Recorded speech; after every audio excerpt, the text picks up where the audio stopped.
You're just the cleaning lady. Security, get this woman out." The words slice through the air like a knife. Around the ballroom, cruel laughter explodes from a group of employees.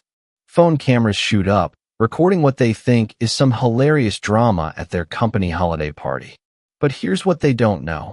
The woman they're mocking, the woman they're trying to throw out like trash, is worth $500 million. She built the company that signs their paychecks. She owns the building they're standing in. Her name is Desiree Williams, and she's the CEO of Phoenix Technologies. Right now, she's watching her own employees treat her like she's nobody, like she doesn't belong, like she's some random woman who wandered in off the street looking for free drinks. These people always think they're entitled to be somewhere they don't belong. One manager sneers, his voice dripping with racism that makes your skin crawl. The crowd gets bolder, more vicious. They're feeding off each other's cruelty, creating a feeding frenzy of humiliation. Someone calls her articulate, in that fake surprised tone we all know too well. Another person suggests she must be lost, looking for the staff in trance around back. Desiree stands there, taking it all in. Every insult, every assumption, every racist comment being hurled at her while phones record her humiliation. But here's what none of them realize. This woman didn't build a $500 million empire by backing down from bullies. She didn't become one of the few black women running a major tech company by letting people walk all over her. What happened next would destroy their careers forever. If stories like this make your blood boil, you're exactly where you need to be. Hit that subscribe button because what you're about to witness will restore your faith in justice. See, while these employees are laughing and recording, thinking they're about to go viral for all the right reasons, they have no idea they're actually creating the evidence that will end their careers. Every cruel word, every racist assumption, every moment of their disgusting behavior, it's all being captured. And Desiree Williams? She's not just standing there taking abuse.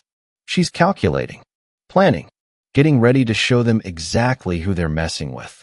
Because when you humiliate a CEO at her own company party, when you treat her like she's invisible, when you let your true colors show, well, there are consequences. Expensive consequences. Career-ending consequences. But to understand how we got to this moment of pure chaos, we need to rewind to 2 hours earlier. 2 hours earlier, Desiree Williams stands in front of her bedroom mirror, adjusting the collar of her black blazer one final time. At 42, she's learned that first impressions matter. Especially when you're one of the few black women running a major technology company. This isn't just any blazer. It's armor. Professional, elegant, but with enough edge to remind everyone in that room who's in charge. She's paired it with sleek black pants and her favorite gold earrings, the ones her grandmother gave her before she passed away. Desiree checks her watch. 8:30 p.m. The party started at 7:30, which means she's right on schedule. See, showing up fashionably late isn't about being rude. It's strategic. When you walk into a room after everyone's already settled, you command attention. People notice. People remember. And tonight, she wants to be remembered. Phoenix Technologies just closed their best year ever. $500 million in revenue. 2,000 employees across 12 states. Government contracts that seemed impossible just 5 years ago. All of this started in her garage with nothing but a laptop, determination, and a dream that most people said would never work. A black woman in tech, they said. Good luck with that. Well, luck had nothing to do with it. As she drives through the city toward the Grand Metropolitan Hotel, Desiree feels that familiar mix of pride and nervous energy. Tonight isn't just about celebrating numbers on a spreadsheet. It's about thanking the people who made those numbers possible. The marketing team that landed the Johnson account. The developers who worked weekends to meet impossible deadlines. The sales staff who believed in her vision when nobody else would. She's planned to personally thank each department head. She's got handwritten notes in her purse for the employees who went above and beyond. This is her favorite part of being CEO, not the board meetings or investor calls, but connecting with the people who show up every day to build something great. The hotel comes into view, all glass and gleaming lights. Expensive cars line the valet area, BMWs, Mercedes, a few Teslas. 5 years ago, she was driving a beat-up Honda, praying it would start long enough to get her to client meetings. Now she pulls up in her own Tesla, a symbol of how far she's come. But success hasn't erased the memories. The venture capitalist who asked if she was really the founder during her first pitch meeting. The conference where someone assumed she was an assistant and asked her to get coffee. The networking events where conversations stopped when she walked up to groups of white male executives. Each experience taught her something valuable. Never let them see you sweat. Always carry yourself with dignity. And when you get the chance to prove them wrong, do it with style. She parks and takes one last look in the rearview mirror. Tonight's going to be perfect. Her team deserves this celebration, and she's going to make sure they get it. Little did she know, the next 20 minutes would test every leadership lesson she'd ever learned.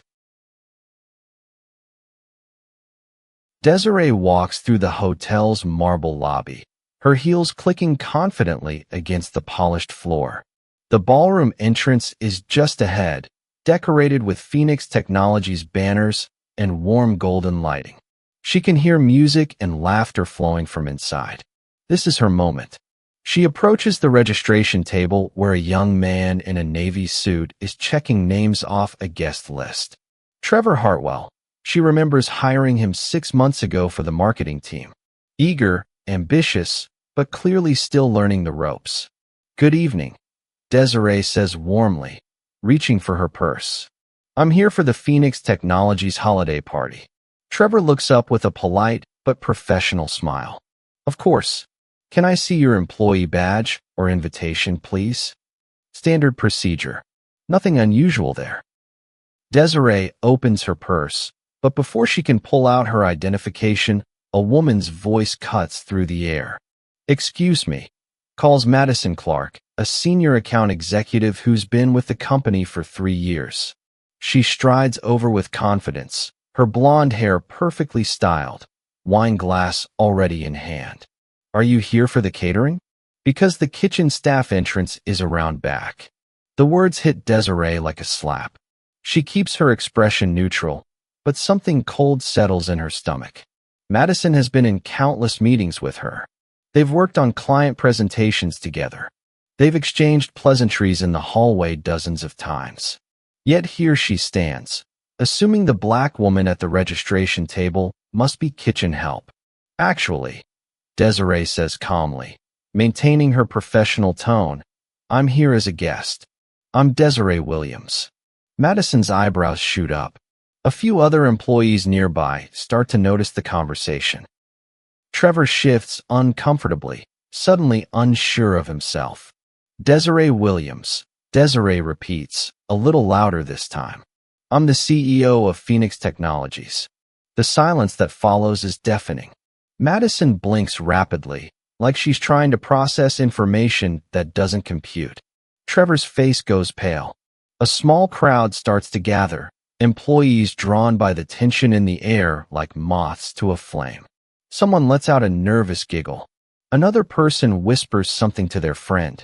Desiree can feel phone cameras starting to turn in her direction, though no one's recording yet. Just watching, waiting to see what happens next. "Right," Madison finally says, her voice dripping with disbelief. "And I'm Oprah Winfrey." More nervous laughter ripples through the small crowd. Desiree feels her carefully maintained smile begin to falter for the first time all evening. These aren't strangers making assumptions about her. These are her employees. People whose salaries she approves. People whose careers she's helped build. Trevor clears his throat awkwardly. "Ma'am, I'm going to need to see some identification. This is a private corporate event for Phoenix Technologies employees only." "I understand company policy," Desiree replies. her voice steady despite the growing knot in her chest. I'm trying to show you my ID, but I think we have a bigger problem here. The crowd grows larger. Whispered conversations buzz around her. Someone's phone is definitely out now, though they're trying to be subtle about it. How many of you have witnessed something like this, but stayed silent? Drop 100 points if you've seen workplace discrimination. Your story matters, and so does your voice. Desiree reaches into her purse again, moving slowly and deliberately. Every eye in the growing circle is on her now. The atmosphere has shifted from holiday celebration to something much more uncomfortable, much more dangerous. But if she thought that was bad, she had no idea what was coming next. That's when Derek Morrison steps forward from the crowd. Derek is a sales director who's had too much to drink at every company event for the past 2 years. He's loud, aggressive, and has always rubbed Desiree the wrong way during quarterly reviews. Now he's swaying slightly, his tie loosened, his eyes bloodshot from the open bar. Right? He says with a harsh laugh that cuts through the tension like a knife. And I'm Elon Musk. His voice carries across the lobby, causing even more heads to turn. Look, lady, I don't know what your game is, but you need to leave before we call security. The crowd erupts in laughter. Real laughter now, not the nervous kind. They're enjoying this. They think it's hilarious that some random black woman is trying to claim she's their CEO. Desiree's heart pounds in her chest, but she keeps her voice steady. I can show you my identification. I can call my assistant. I can. Oh, this is rich. Brandon Kelly stumbles forward, drink sloshing in his glass. He's a regional sales manager who clearly started celebrating before he even got to the party. His words slur together as he points at Desiree like she's some kind of circus act. The cleaning lady thinks she's the boss, he shouts, loud enough for half the hotel lobby to hear. What's next? The valet gonna tell us he owns the building? The laughter gets crueler, meaner. People are pulling out their phones now, openly recording what they think is going to be the funniest video they've ever posted. Desiree feels something break inside her chest. This isn't just about being mistaken for staff anymore. This is about being reduced to a stereotype in front of dozens of her own employees. This is about watching people she's promoted, people she's mentored, people she's celebrated, turn her into a joke. Jessica Rodriguez from HR. The woman who should know better than anyone steps forward with her phone already dialing. Seriously, this is getting out of hand, Jessica announces to the crowd. I'm calling security. This woman is clearly trying to crash our party, and she's disrupting our celebration. The crowd cheers Jessica on like she's some kind of hero, like she's saving them from danger. Marcus Thompson, a project manager who's been with the company for 4 years, decides to add his own poison to the mix. These people always think they're entitled to be somewhere they don't belong, he says, his voice carrying that special kind of venom that makes your skin crawl. Probably saw all the fancy cars outside and thought she could slip in for some free drinks and food. The racist undertone isn't lost on anyone. It hangs in the air like smoke, making everything worse, making everything more vicious. The crowd has become a mob now. They're feeding off each other's cruelty, getting bolder with every laugh, every cruel comment, every phone that gets pulled out to record. Desiree stands in the center of it all, watching her own employees, people whose Christmas bonuses she personally approved just last week, treat her like she's nothing, like she's invisible, like she doesn't matter. Inside her head, the familiar voice starts whispering. The voice that every successful black woman knows too well. The voice that says, you're representing all of us. You can't lose your cool. You can't give them what they expect. You have to be twice as good, twice as calm, twice as professional. The weight of that responsibility feels crushing right now. She's not just Desiree Williams being humiliated. She's every black woman who's ever been told she doesn't belong. Every black CEO who's been questioned. Every black professional who's been assumed to be the help instead of the boss. The phones keep recording. The laughter keeps flowing. The cruel comments keep coming. If your heart is breaking right now, imagine living this reality. Share this video, because someone in your circle needs to see what discrimination really looks like. But here's what they didn't know about Desiree Williams. That's enough. 2 words. Just 2 simple words. But the way Desiree Williams says them makes everyone in that lobby freeze. Gone is the patient, professional woman who was trying to show her ID. Gone is the person who was politely explaining herself to her own employees.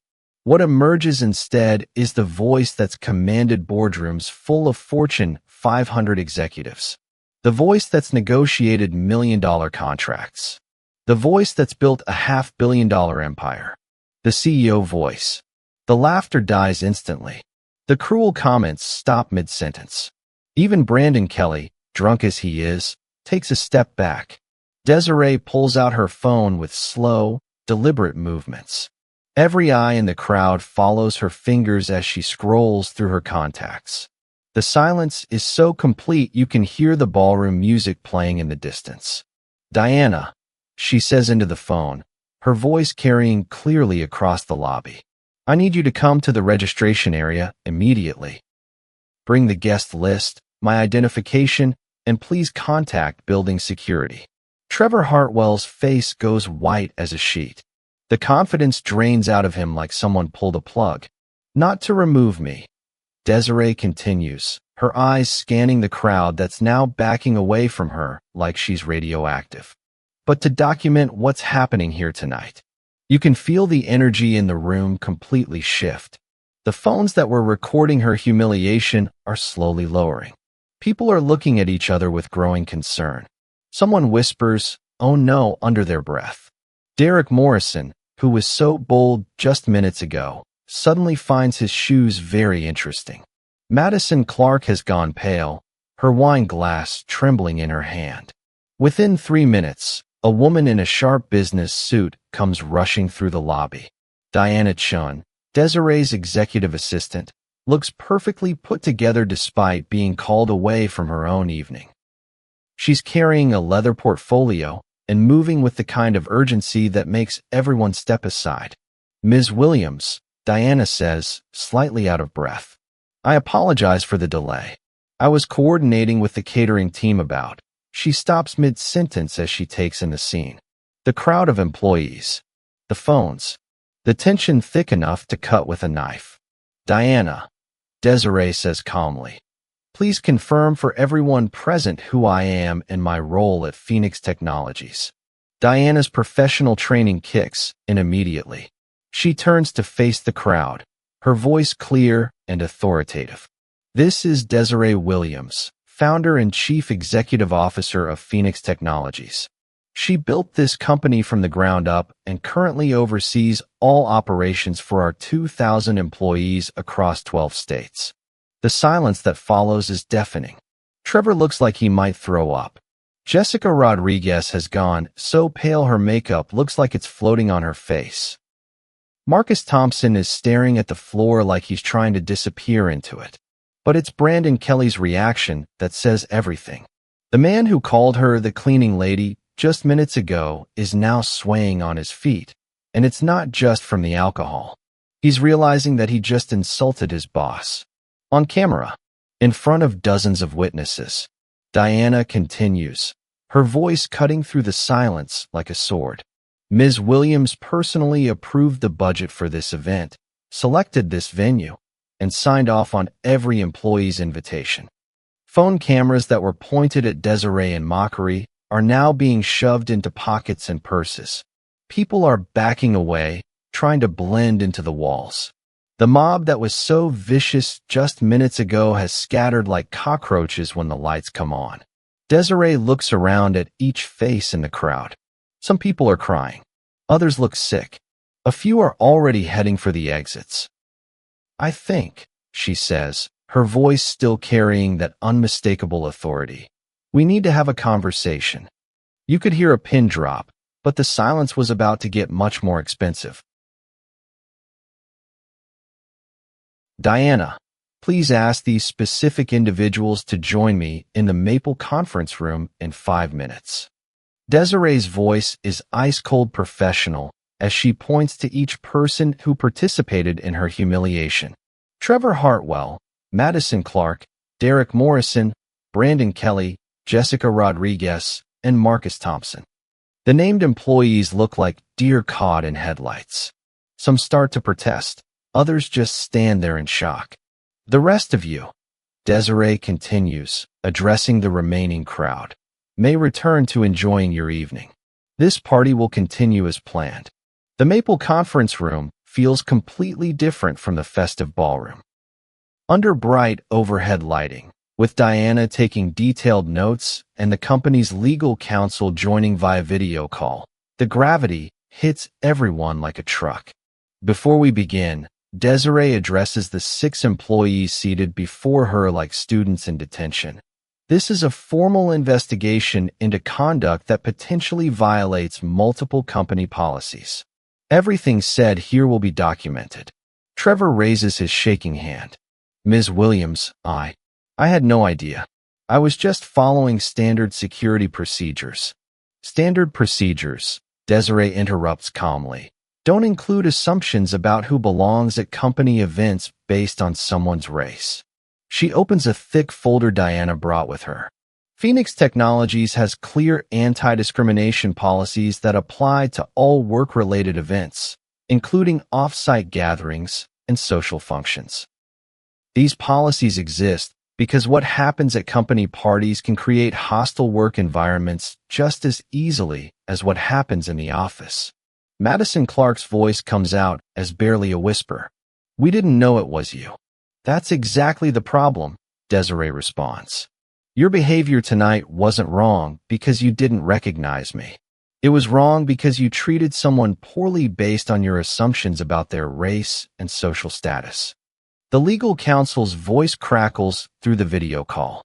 For the record, federal anti-discrimination laws protect employees from harassment based on race, regardless of the location where it occurs. Companies have both the right and responsibility to address discriminatory behavior at company-sponsored events. Derek Morrison shifts uncomfortably in his seat. Look, we were just having fun.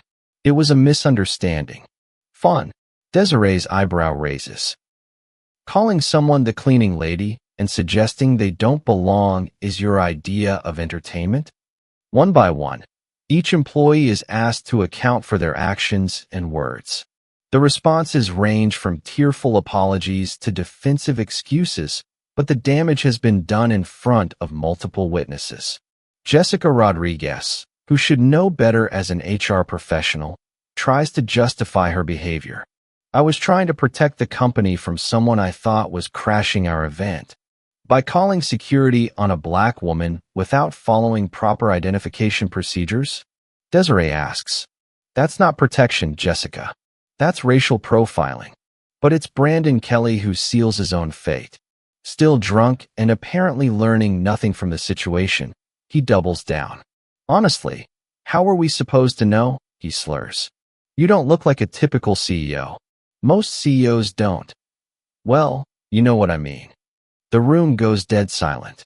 Diana stops writing and stares at him. The legal counsel clears his throat through the video call. Even the other employees look horrified. Please clarify what you mean by typical CEO, Desiree says, her voice dangerously quiet. You know, Brandon continues, digging his grave deeper. Most CEOs are different. They look more professional. Different how, Brandon? Well, they're usually, He trails off as he finally realizes what he's saying, but it's too late. Desiree closes the folder. Diana, please note that Mr. Kelly has just stated that black women don't look professional or typical enough to be CEOs. The documentation process that follows is thorough and methodical.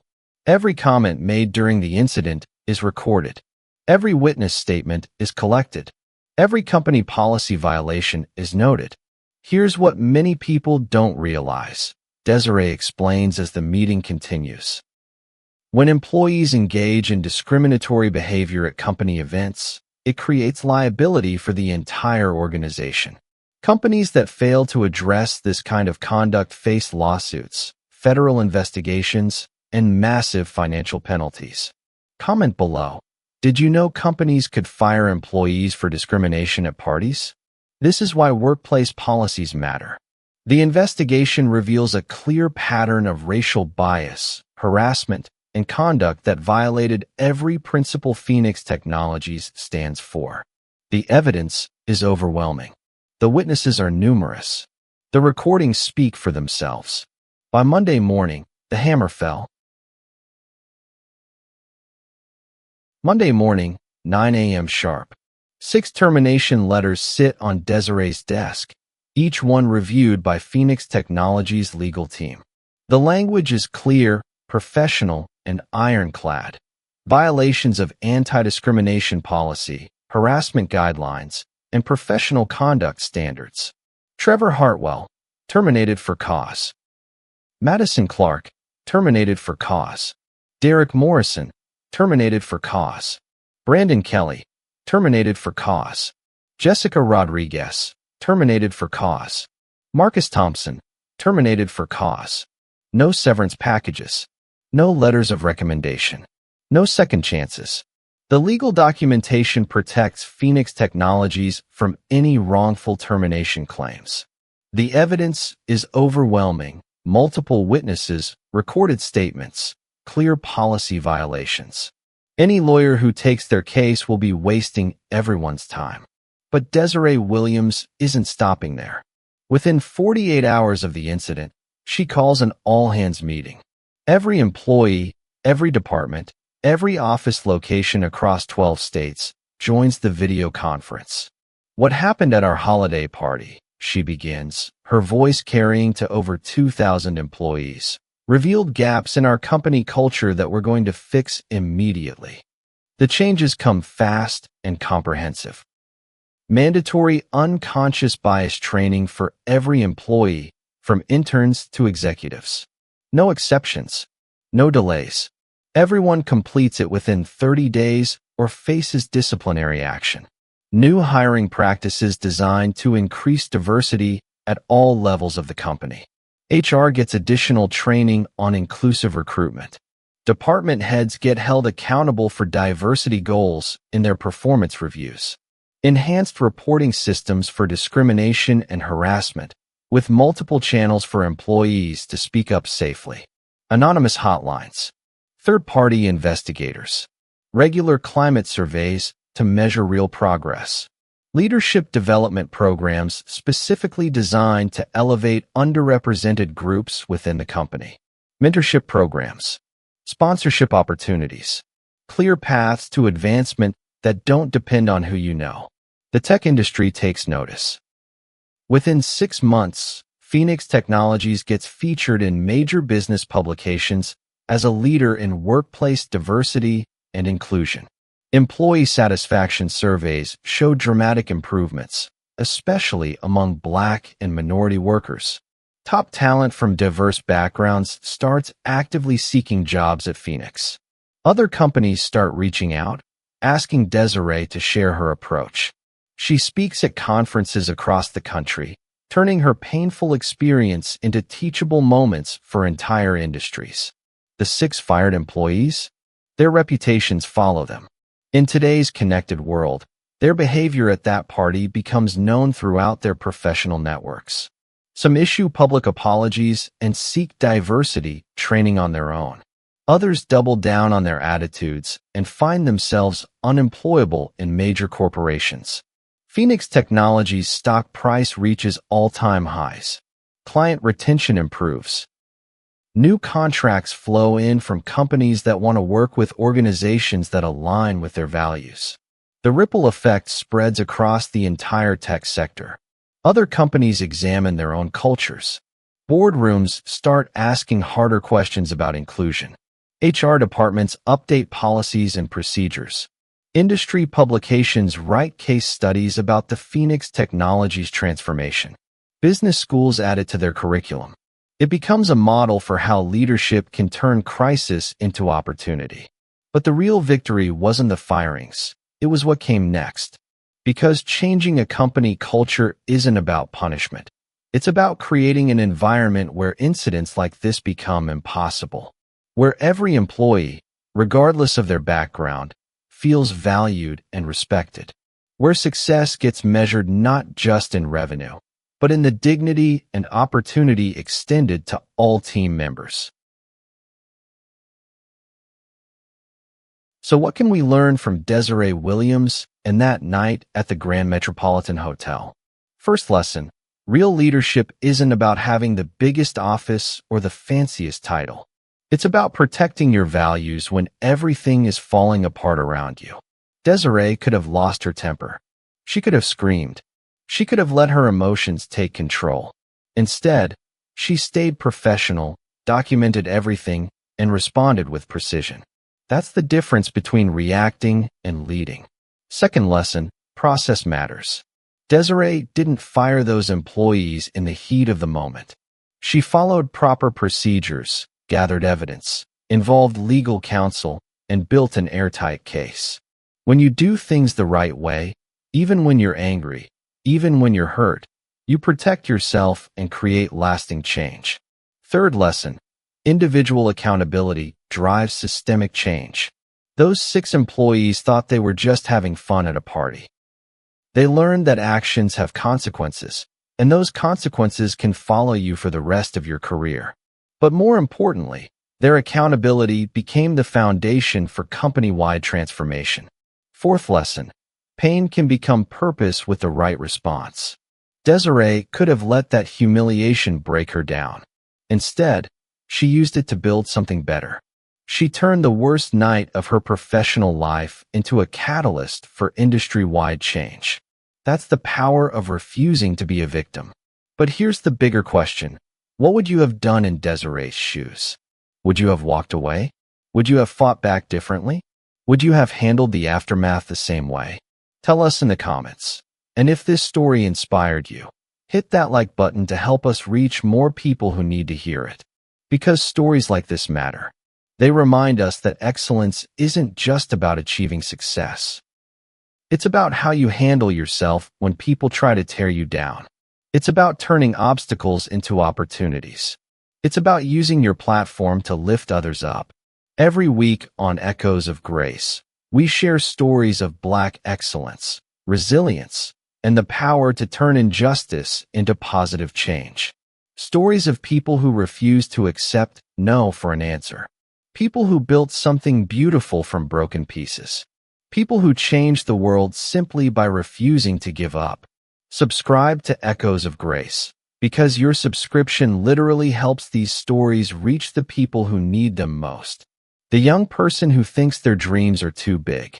The professional facing discrimination at work. The entrepreneur who's been told they don't belong. Your support helps us remind them, you do belong.